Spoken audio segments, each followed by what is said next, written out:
Pada kasus TPPO yang kami tangani, kami tidak akan masuk pada substansi perkara. Kami akan sampaikan bahwa koordinasi kami dengan Kamboja pada kasus-kasus TPPO yang lalu kami sangat mudah berkoordinasi. Pada kasus TPPO ini kami mengalami kesulitan. Nah, kesulitan itu atau tantangan bagi kami koordinasi yang ketat dengan didukung oleh KBRI, khususnya karena kami tidak punya atase Polri di Kamboja, mengempowering dukungan dari atase pertahanan. Pertama, kesulitan kami adalah dan menjadi catatan kami, belum ada kesepahaman tentang kasus-kasus TPPO baik di lingkungan internal dalam negeri, domestik, khususnya kementerian lembaga, termasuk KBRI. Sebagian menganggap ini belum terjadi tindak pidana. Tapi kami yakinkan bahwa ini telah terjadi tindak pidana. Kedua, tindak pidana ini dilakukan di rumah sakit yang secara otoritas itu di bawah kendali pemerintah Kamboja. Terjadi ya di situ kami sampaikan rumah sakit Preket Mealea. Ya, jumlah korbannya nanti akan disampaikan oleh Polda Metro Jaya. Terjadi eksekusi transaksi ginjal itu di rumah sakit pemerintah, ya, dan ini menjadi catatan sehingga kami harus berkomunikasi dengan otoritas yang lebih tinggi, bahkan kami ke staf khusus Perdana Menteri berkomunikasi untuk meminta bantuan memulangkan para korban TPPO ini, ya. Kami juga berkomunikasi ketat dengan kepolisian Kamboja, kami berkomunikasi ketat dengan Interpol Kamboja, dan alhamdulillah kasus ini bisa terungkap. Nah, beberapa catatan tentang kooperasi yang dilakukan akan bahan kami untuk Kamboja dan ASEAN yang akan dilaksanakan nanti pertemuan dipimpin oleh Bapak Kapolri di Labuan Bajo pada bulan 2023 pada tanggal 20 sampai dengan 23, termasuk bagaimana kasus TPPO ini bisa diatasi dengan pendekatan yang lebih mudah, pendekatan yang lebih simpel, karena kami memang memahami ada kewenangan perbedaan yurisdiksi masing-masing negara. Demikian yang dilakukan oleh Divisi Hubungan Internasional. Alhamdulillah beberapa Polda sudah melakukan penyidikan di luar negeri, kami fasilitasi seperti Jawa Barat, Jawa Timur, Polda Metro Jaya, Bengkulu, kemudian Sulawesi Utara, dan penyidik Polda, penyidik Bareskrim, termasuk Bareskrim mengungkap di Malaysia. Ya, mereka bisa lintas negara dalam melakukan penyidikan dengan kooperasi yang mulai ditingkatkan atas perintah Bapak Kapolri antara kepolisian masing-masing negara. Terima kasih, saya Eri, dari saya silakan kembali kepada Kabid Humas. Wassalamualaikum warahmatullahi wabarakatuh. Waalaikumsalam warahmatullahi wabarakatuh. Terima kasih, Jenderal. Selanjutnya rekan-rekan Bapak Kapolda Metro Jaya, Irjen Polisi Hukum TPPO wilayah Polda Metro Jaya, dan juga yang menjadi perhatian kita bersama itu adanya dugaan TPPO dengan modus jual beli organ. Kepada Jenderal kami persilakan. Terima kasih. Bismillahirrahmanirrahim. Assalamualaikum warahmatullahi wabarakatuh. Selamat sore. Salam sejahtera buat kita semua.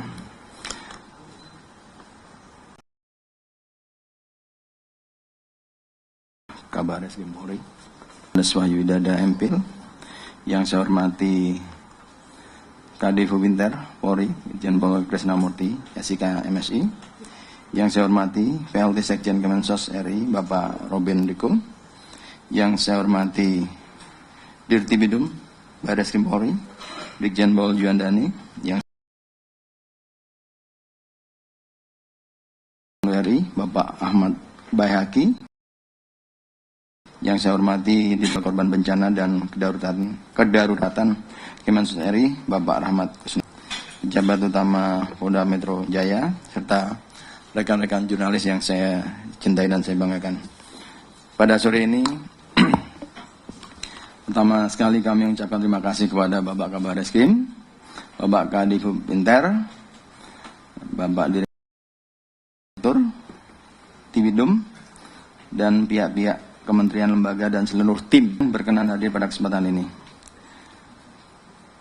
Kami juga ucapkan terima kasih pada awak media yang telah mensosialisasikan dan menggelorakan tentang upaya-upaya penggagalan TPPO yang sudah kita lakukan bersama. Pengungkapan hari ini merupakan komitmen Polda Metro Jaya dalam menindaklanjuti perintah Bapak Presiden, Bapak Kapolri, serta atensi khusus Kabar Reskrim Polri dalam hal menangani TPPO di wilayah hukum Polda Metro Jaya. Periode Juni hingga Juli 2023, Polda Metro Jaya dan Polres jajaran secara total telah berhasil mengungkap 2 polisi terkait TPPO dengan rincian 27 tersangka dan 221 korban. Pada kesempatan ini, tim gabungan dari Polda Metro Jaya, Ditreskrim Polda Metro Jaya, Polres Metro Bekasi, Barreskrim Polri, serta Divubinter telah mengungkap perkara TPPO dengan modus eksploitasi penjualan organ tubuh manusia jaringan Kamboja yang telah memakan total korban sebanyak 122 orang. Sampai hari ini tim telah menahan sebanyak 12 tersangka dengan rincian merekrut, menampung, mengurus perjalanan korban dan lain sebagainya.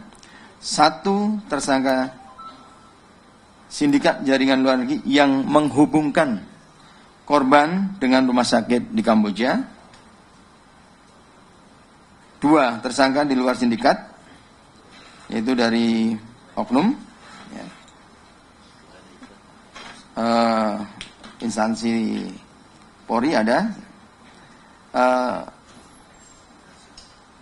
Dalam pengembangan terhadap siapapun pihak yang terlibat nanti, kita akan terus membuka, ya, bagaimana proses terjadinya perekrutan, kemudian mencari korban, kemudian membawa korban dan meloloskan korban sehingga sampai ke luar negeri. Ini sedang kita dalami. Kita belum bisa bicara di sini karena lain yang harus kita carikan alat bukti pendukungnya. Dan sebagai pencerahan kepada masyarakat, aktivitas penjualan organ dengan tujuan keuntungan masuk dalam tindak pidana perdagangan orang. Karena pelaku melakukan eksploitasi terhadap para korban. Definisi eksploitasi sendiri telah dijelaskan pada pasal 1.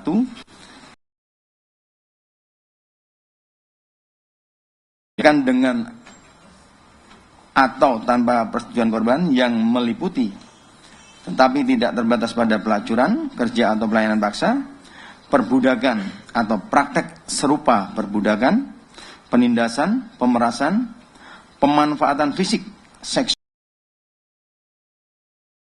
dan reproduksi, atau secara melawan hukum, atau mentransplantasi organ dan atau jaringan tubuh, atau memanfaatkan tenaga ahli pihak lain untuk mendapatkan keuntungan, baik material maupun imaterial. Kepada masyarakat, saya tegaskan bahwa pemindahan atau transplantasi organ tidak untuk dikomersialkan. Untuk itu mari kita sama-sama luruskan agar saudara kita tidak menjadi korban, apalagi menjadi pelaku atau diajak untuk terlibat dalam modus tindak pidana ini. Selanjutnya terkait dengan rincian proses pengungkapan dan pencegahan, mungkin lebih teknis nanti akan dijelaskan oleh Ditreskrimum Polda Metro Jaya. Dari saya cukup itu, terima kasih. Terima kasih, Jenderal. Dilanjutkan Pak Direktur. Assalamualaikum warahmatullahi wabarakatuh. Salam sejahtera buat kita semua.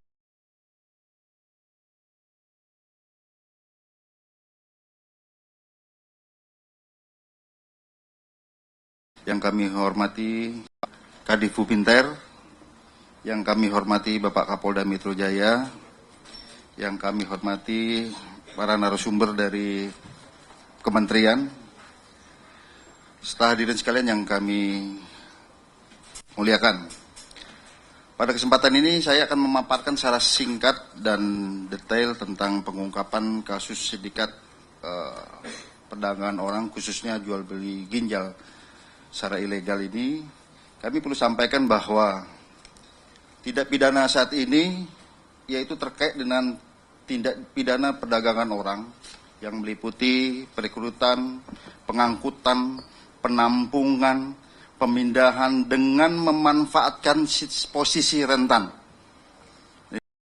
dengan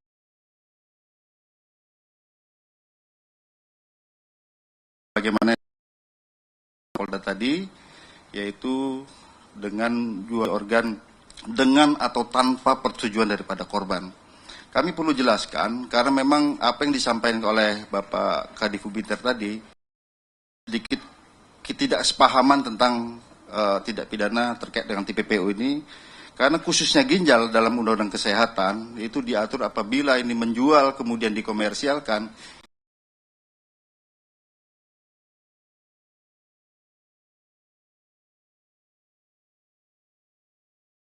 terjadi perekrutan, penampungan, ya, kemudian memastikan posisi rentan daripada, dan apabila khusus kejadian ini transplantasinya terjadi di Kamboja, di luar negeri, bukan di Indonesia. Oleh karenanya posisi rentan ini hasil pemeriksaan kami bahwa sebagian besar korban ini adalah bermotif ekonomi sebagai dampak. Sebagian besar ya, kehilangan kerjaannya dan sebagainya. Kemudian profesi korban ini privat. Bahkan calon pendonor ini ada yang S2 dari universitas ternama karena tidak ada kerjaan dampak daripada pandemi itu. Kemudian juga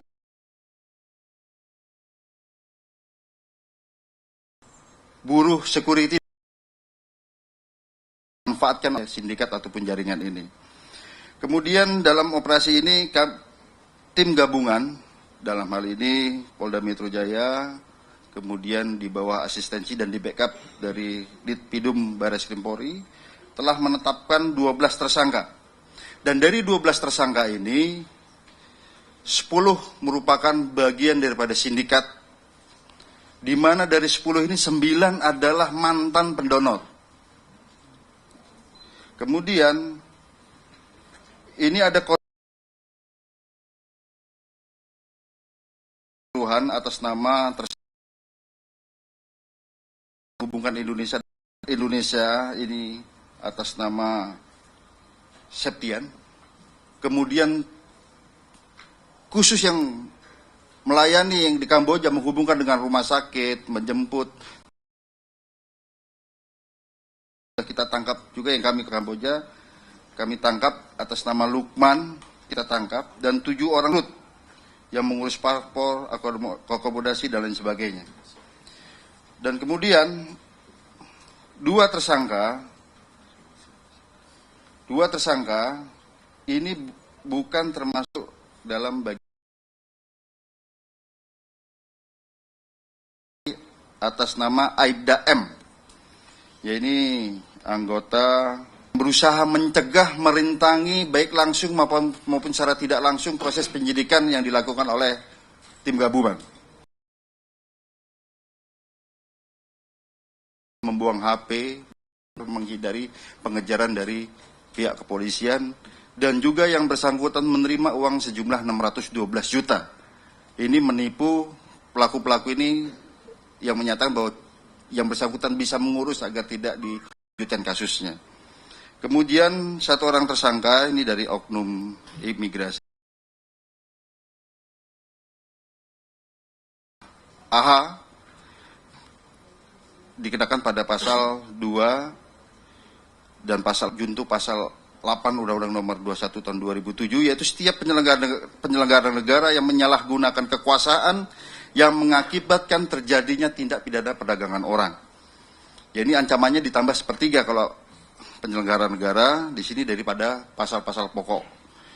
Dan dalam fakta yang kami temukan, fakta hukum, yang bersangkutan menerima uang sejumlah 3.200.000 sampai dengan 3.500.000 per kepala dari pendonor-pendonor yang diberangkatkan dari Bali. Kemudian modus operandi merekrut melalui media sosial Facebook. Kemudian ini ada 2 akun dan 2 grup komunitas, yaitu donor ginjal Indonesia dan donor ginjal luar negeri. Nah, kemudian dari mulut ke mulut merekrut juga, dilanjutkan dari mulut ke mulut, dan di sini ada yang spesifik, ternyata donor berubah menjadi. Kemudian pada saat keberangkatan ke luar negeri, ternyata mereka juga memalsukan rekomendasi dari beberapa perusahaan seolah-olah akan family gathering ke luar negeri. Ya, apabila ditanya petugas imigrasi akan kemana, family gathering, ini surat rekomendasi dari perusahaan. Ini ada 2 perusahaan yang dipalsu oleh kelompok ini seolah-olah akan family gathering, termasuk stempelnya. Kemudian menjanjikan uang sebesar 135 juta bagi masing-masing pendonor apabila selesai melaksanakan transplantasi ginjal yang ada di Kamboja sana. Jadi setelah transplantasi, beberapa hari kemudian langsung ditransfer ke rekening pribadi. Pada saat di Kamboja, para pendonor ini kurang lebih diobservasi selama seminggu, kemudian sambil menunggu calon penerima daripada ginjal ini, resipien. Nah, dipertemukan, baru kemudian dilaksanakan transplantasi ginjal tersebut, kemudian masa kembali ke Indonesia. Menurut keterangan daripada para pendonor ini, bahwa resipien ataupun penerima donor ginjal ini berasal dari mancanegara juga, dari India, Cina, Malaysia, Singapura, dan lain sebagainya. Kemudian para sindikat Indonesia ini menerima pembayaran sejumlah 200 juta.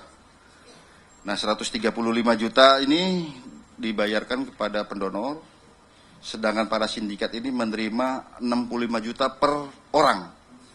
Dipotong ongkos operasi mereka, pembuatan paspor, kemudian naik angkutan dari bandara ke rumah sakit dan sebagainya. Kemudian kronologis yang kami perlu sampaikan di sini bahwa diawali ini pengungkapan ada di Bekasi Kabupaten, di Tarumajaya, Muara Gading, berdasarkan informasi baik dari informasi intelijen dari Baintelkam maupun Barreskrim Polri. Kemudian kita adakan penindakan, dan setelah itu kita adakan penangkapan sindikat yang ada di Indonesia.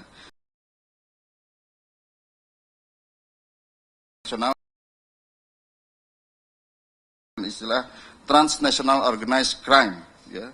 Di Barreskrim Polri kami membentuk tim gabungan dari Barreskrim Polri, Polda Metro Jaya, dan Diphubinter.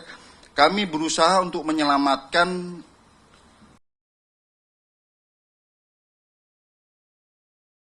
dari digital forensik kami 14 korban yang akan diadakan Kamboja. Kemudian kami berangkat ke Kamboja pada tanggal 30 Juni.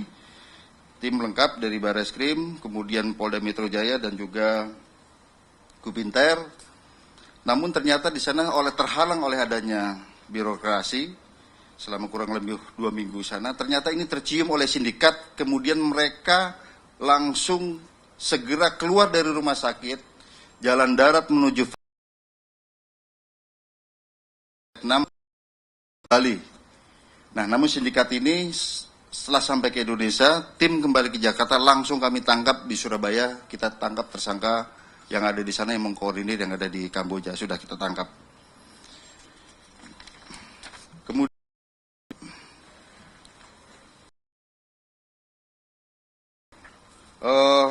selanjutnya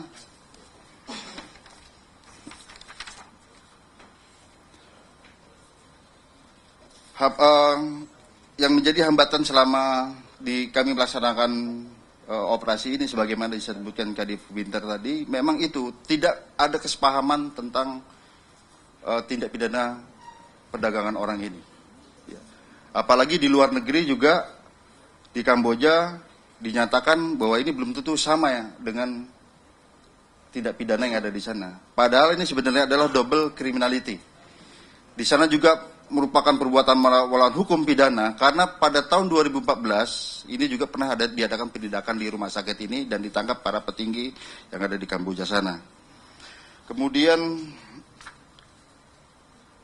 hasil penyelidikan kami bahwa sindikat jual beli ginjal ini kemungkinan sudah berlangsung lama, dan ini bukan satu-satunya sindikat, dan kami perlu sampaikan salah satu tersangka pendonor itu ditransplantasi ginjal di dalam negeri. Jadi yang luar negeri kita kerjakan berdasarkan perintah dari Kabarreskrim dan juga Kapolda bersama Dipidum, kita akan kembangkan lagi yang dalam negeri. Dan juga atas perintah dari Bapak Kabarreskrim dan Kapolda, kita akan terus melakukan penindakan sehingga menciptakan efek jera, deterrence baik spesialis maupun generalis. Buat pelaku maupun secara umum ada efek jerahnya dengan strategi hit and fix, pukul dan perbaiki. Jadi setelah ada penindakan, ada perbaikan sistem sehingga tidak terulang lagi modus-modus penjualan ginjal ilegal yang terjadi seperti yang saat ini. Saya kira demikian penjelasan singkat kami, lebih kurangnya kami mohon maaf. Terima kasih. Wabillahi taufiq wal hidayah. Wassalamualaikum warahmatullahi wabarakatuh. Waalaikumsalam warahmatullahi wabarakatuh. Baik rekan-rekan, di sini juga hadir Bapak Sekjen PLT Persilahan untuk pencerahannya.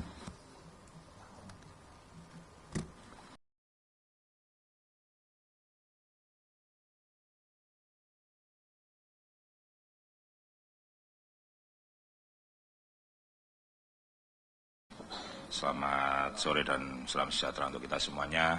Yang saya hormati Pak Kabarreskrim, yang saya hormati Pak Kapolda Metro Jaya, yang saya hormati juga Pak Kadif Hubinter, Pak Direktur Bidum Barreskrim dan teman-teman para PJU di lingkungan Polda Metro Jaya. Yang saya hormati teman-teman juga dari Kementerian Luar Negeri yang ini diwakili Pak Direktur Pelindungan WNI. Jadi yang pertama-tama ingin saya sampaikan pada teman-teman Polri yang sudah mengkoordinir dan bekerja sama yang disampaikan oleh Pak Dir Krimum Polda Metro bahwa Kementerian Sosial memiliki sebuah kewenangan dan tanggung jawab dalam hal penanganan proses rehabilitasi dan pemberdayaan sosial akibat tindak pidana perdagangan orang. Seperti tadi disampaikan bahwa modus utama yang kemudian kita lakukan asesmen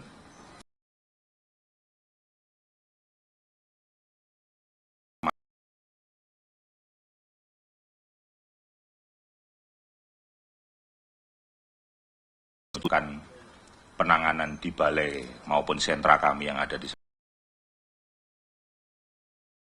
itu total per hari ini sudah korban yang sudah kami tempatkan di sentra maupun balai kami, karena memang ternyata butuh pendampingan, butuh rehabilitasi yang memang perlu kita berikan. Jadi kami memang punya kewenangan untuk membantu pemulangan korban dari luar negeri pada saat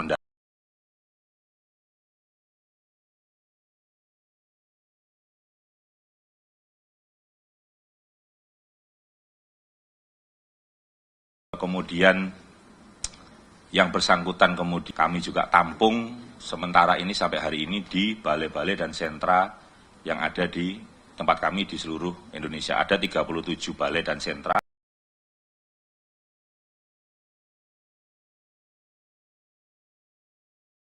Biasa banyak, ada 618.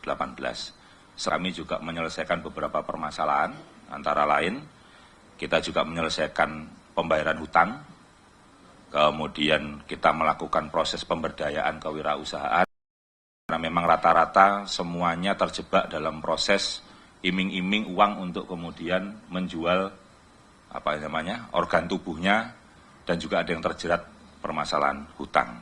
Kemudian juga biaya kesehatan juga kami bantu, bahkan kami masukkan ke dalam program di PBI JKN, sehingga yang bersangkutan dalam asuransi kesehatan. Kita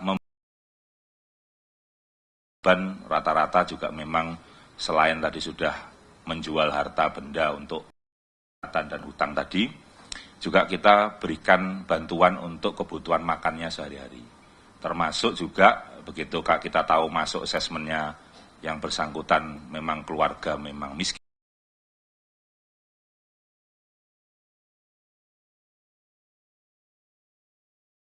Akhir juga kita melakukan juga proses-proses pelatihan vokasi. Harapannya memang ya ke depan, karena tidak semuanya sudah terjual organnya, tapi proses rencana, nah ini supaya kemudian nanti tidak terjebak lagi dan teriming-iming. Yang kita harus lakukan sekarang adalah bagaimana caranya mengentaskan kemiskinan, ditipu dalam hal ekonomi. Dan sebagai informasi tambahan, memang yang terbesar itu memang korbannya memang berasal dari NTT, NTB, Jatim, Jabar, Jateng, dan Sulteng. Nanti mungkin data akan kami berikan lebih rinci. Ya karena memang ternyata memang sejalan dengan data yang memang kami punya, memang daerah-daerah yang memang cukup masuk dalam kategori miskin sampai miskin ekstrimnya cukup besar. Jadi kurang lebih itu yang ingin saya sampaikan. Jadi insya Allah dari 618 itu insya Allah posisinya sekarang dalam penanganan proses di balai dan sentra yang ada di Kementerian Sosial. Sementara itu, terima kasih. Assalamualaikum warahmatullahi wabarakatuh. Waalaikumsalam warahmatullahi wabarakatuh. Kepada Bapak Kasubdit Perlindungan, kami bersama Bapak Ahmad. Lanjut nanti rekan-rekan, setelah ini kita tanya jawab. Terima kasih. Bismillahirrahmanirrahim.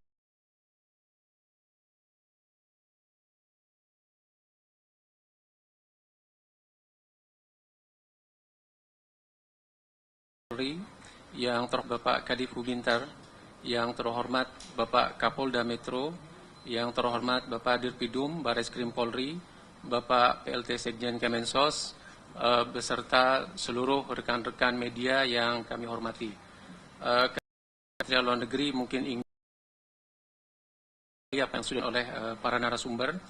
Yang pertama adalah kami menyampaikan apresiasi yang sangat tinggi kepada seluruh jajaran Polri atas upaya kerjasama yang terus ditunjukkan dalam beberapa waktu terakhir ini.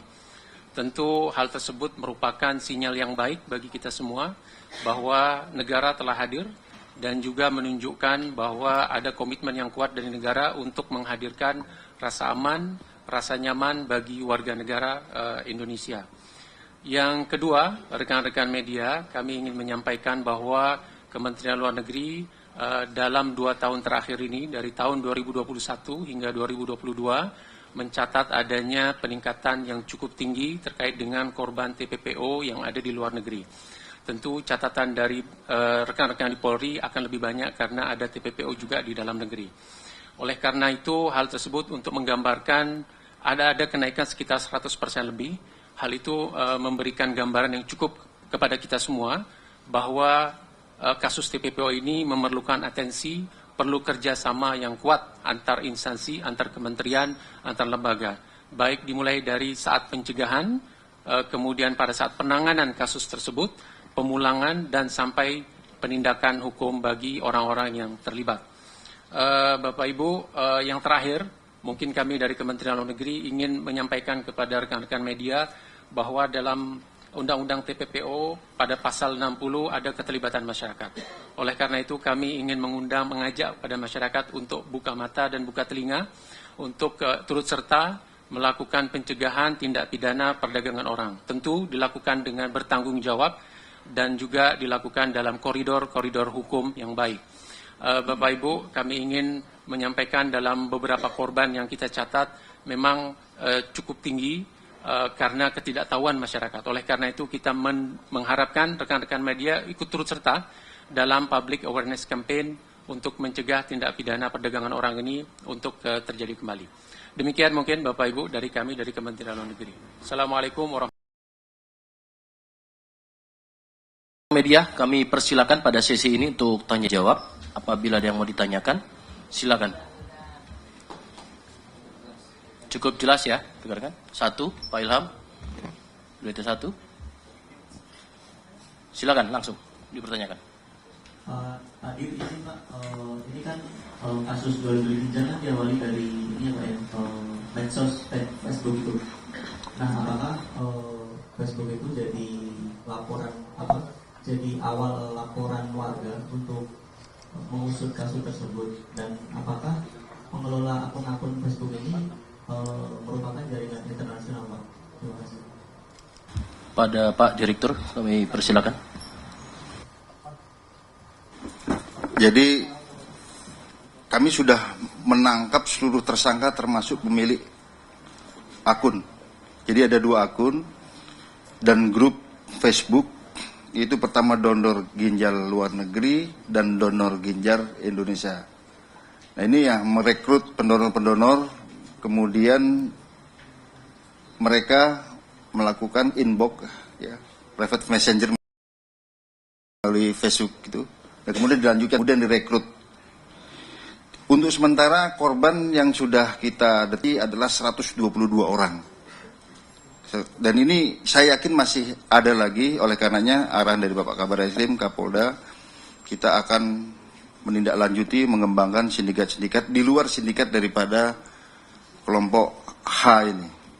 Dan sekali lagi kami sampaikan, ini kita masih berfokus sindikat yang ada di luar negeri, yang dalam negeri belum masih kita kerjakan, karena terjadi juga transplantasi ginjal di dalam negeri, jual beli ilegal.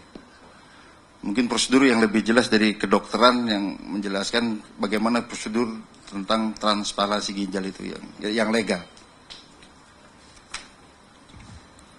Ya, Pak Wildan, detik, silakan.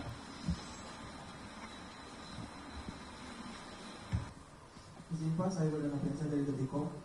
Mau tanya yang pertama, tadi kan motif para korban mendonorkan ginjal itu untuk ekonomi, sementara untuk motif pelaku terlibat dalam kasus TPO ini seperti apa Pak? Terus sejak kapan mereka terlibat dalam kasus ini gitu? Terus yang kedua, sejauh ini dari 122 korban itu ada korban yang sampai meninggal setelah mendonorkan organnya?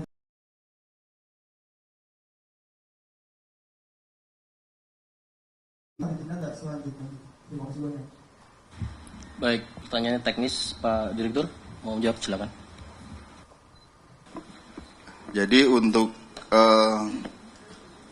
yang dalam negeri ini sedang dalam proses, ya, untuk penindakan. Kemudian motif daripada pelaku ini sebenarnya ini merupakan layer kedua, karena kita akan kejar yang layer pertama. Mengapa demikian? Koordinator utama daripada kelompok ini ternyata ini merupakan pendonor yang awal, korban juga awalnya, tetapi menjadi perekrut. Motivasinya apa? Karena memang ekonomi juga. Gitu. Jadi 65 juta itu kemudian untuk operasional, dan untuk anak buahnya ini digaji per kepala itu ada 10 juta, ada 5 juta, ada 3 juta, ada 2 juta, bervariasi. Ini perekrut-perekrutnya. Jadi sekali lagi ini masih sementara dan akan terus dikembangkan. Dan hasil pemeriksaan kami sampai sekarang belum ada yang meninggal dunia. Tapi kami perlu sampaikan, rekan-rekan sekalian, pada saat korban dibawa Polda Metro Jaya setelah kembali dari Kamboja, itu luka masih dalam keadaan basah. Nah kemudian kita berkoordinasi dengan Kabidokes Polda Metro Jaya, sempat dirawat di beberapa di Rumah Sakit Polri untuk perawatan. Saya kira demikian. Rekan-rekan, untuk terkait dengan luka korban, nanti Kabidokes, silakan Pak Kabidokes untuk menyampaikan setelah pasca rehabilitasi dan pelayanan kesehatannya.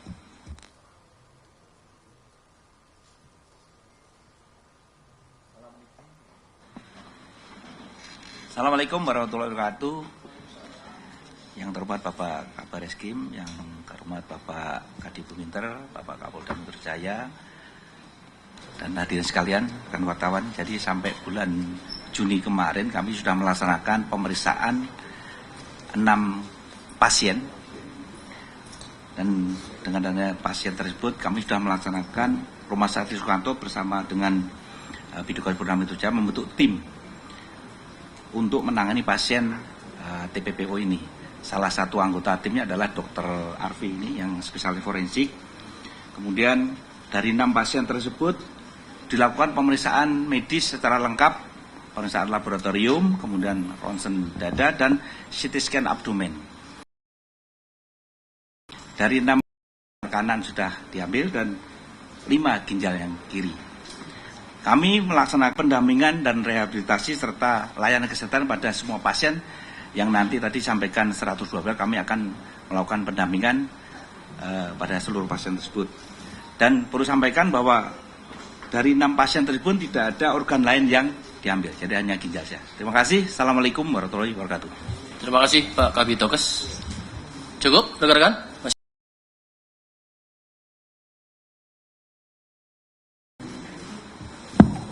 Amiknya. Saya ambil dari Median Times, Pak. Saya mungkin ke PPK ini kan masuk kegiatan transnasional yang tadi yang kita sebutkan ya Pak, tapi ada perbedaan hukum. Nah, ini bagaimana Pak ke depan untuk mencegah dan menyatukan persepsi hukum pidana dalam negeri dan luar negeri itu, baik yang di dalam di Asia Tenggara tersendiri ataupun di Timur Tengah, karena jaringan TPP ini yang juga ke Timur Tengah juga banyak perdagangan orang ke sana. Hukum ini bagaimana nanti kemudian bisa menjerat, bisa memudahkan kepolisian Republik Indonesia untuk menjerat para pelaku yang ada di sana dan yang ada di sini. Terima kasih.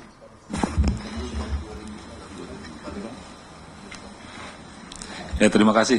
Ya, pada prinsipnya kan masing-masing negara itu punya sistem hukum yang berbeda-beda. Indonesia punya hukum sendiri, negara lain juga punya hukum sendiri. Tentunya kita tidak bisa bekerja sendiri. Ketika ada permasalahan-masalah seperti ini, mungkin di sini ada kasus yang dianggap sebagai kriminal, tetapi di negara lain bukan kriminal. Contoh misalnya, ada beberapa negara yang melegalisasi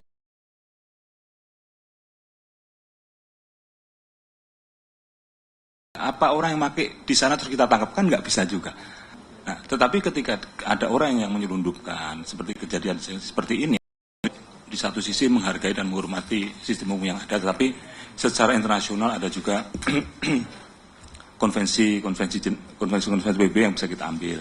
Kemudian kita juga banyak Pak Kadif Binter yang bisa menjembatani. Nah, apa yang terjadi sekarang ini adalah kasus yang berlaku di hukum Indonesia itu melanggar aturan. Jadi kita juga menjembatani polis. Nah, kita akan terus dilaksanakan. Apa yang akan kita lakukan nanti dalam AMMTC, SOMTC, itu adalah pertemuan-pertemuan yang memang akan menjadi sebuah sarana untuk bisa menjembatani tersebut. Kemudian juga ada tahun 2000 ada Yuntok yang dibentuk pada tahun 2000 menjadi panduan dasar bagi negara-negara dalam upaya penanggulangan kejahatan lintas negara. Sudah ada panduannya. Tapi sekali lagi ini juga harus kita laksanakan secara kolaboratif, ya. Cukup, rekan-rekan? Pak, satu lagi ya, satu lagi. Terakhir. Izin bertanya soal peran dari jelaskan bahwa dia seakan merintangi penyidikan ya Pak. Nah, dalam hal ini artinya Aibda M ini ketika kasus ini sudah terungkap dia baru masuk, atau memang sedari awal yang bersangkutan ini memang sudah ada komunikasi dengan sindikat ini untuk istilah dalam tanda kutip mengamankan gitu Pak? Jadi keterlibatan Aibda M sebagaimana kami sebutkan tadi tidak termasuk dalam sindikat.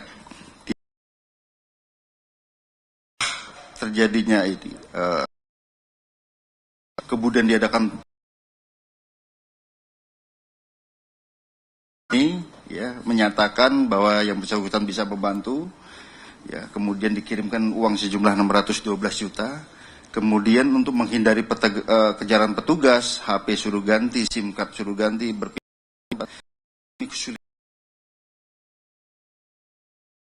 tapi justru dengan terungkapnya Aibda M ini kita bisa membongkar sindikat di Indonesia posisinya di mana dan kita bisa tangkap di persembunyian terakhir yang ada di Bekasi.